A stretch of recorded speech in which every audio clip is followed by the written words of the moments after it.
Okay, let's be real. Who doesn't love getting points and cash back when you swipe your credit card? I mean, it feels like free money, right? But what if I told you it's not free at all? What if that whole reward system is secretly costing all of us and costing some of us a whole lot more than others? Let's dig into the hidden math behind your rewards. So get this. This one simple transaction for a cup of coffee just perfectly sums up the entire problem. You've got a customer in Denver. He uses his card. He feels like he won because he got 2 cents back. But the small coffee shop he's trying to support, they had to pay a fee that was 43 times bigger just to process that payment. How is that even possible? And where is all that money really going? All right, to really understand how this all works, we have to start by tearing down the biggest myth of all. This idea that credit card rewards are somehow free money. Because as you're about to see, they are anything but. Here is the cold, hard math, according to the source. For every single dollar you get back in cash back or points, the system actually has to spend about $3 to make that happen. And that cost, it doesn't just disappear into thin air. Nope, it gets passed on to the stores and ultimately to all of us in the form of higher prices. So you got to reframe how you think about this. This isn't really a customer loyalty program. What we're actually looking at is a massive, hidden system for transferring wealth, from small businesses to giant banks, and, as we'll see, from lower-income families to more affluent ones. All right, so how does this whole machine actually run? Well, the engine, the thing that powers it all, is a single, hidden fee that most of us have never even heard of, even though we are paying it literally every single day. And here it is. It's called the interchange fee. Every single time you swipe your card, the store you're in has to pay a percentage of your total bill, not to you, but to the bank that issued your credit card. This fee is what funds your rewards. Now, 2% might not sound like a huge deal, but when you apply it to every single transaction all across the entire country, well, it adds up. We are talking about $192 billion a year. That is a staggering amount of money being pulled from stores and funneled directly into the banking system. And here's the real catch, the trap that gets everyone. Because of their contracts with the credit card companies, stores usually can't offer you a discount for paying with cash. So what can they do? They have no choice but to raise prices on everything for everybody.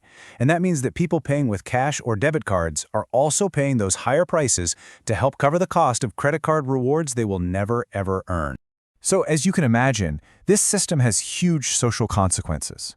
I mean, when everybody pays a hidden cost, but only some people get the benefits, you end up creating a very specific and very unfair kind of economic transfer. You see, the whole system is tiered.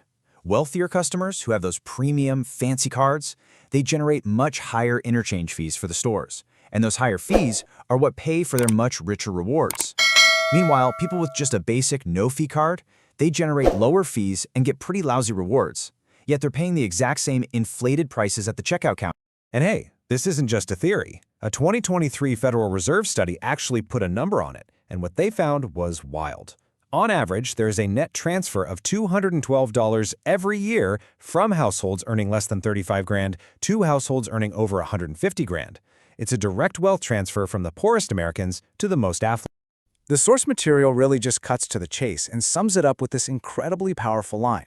The hidden fees that are baked into the price of your groceries, your gas, all your daily essentials, they are in effect subsidizing the luxury travel and fancy perks that are enjoyed by the wealthiest cardholders.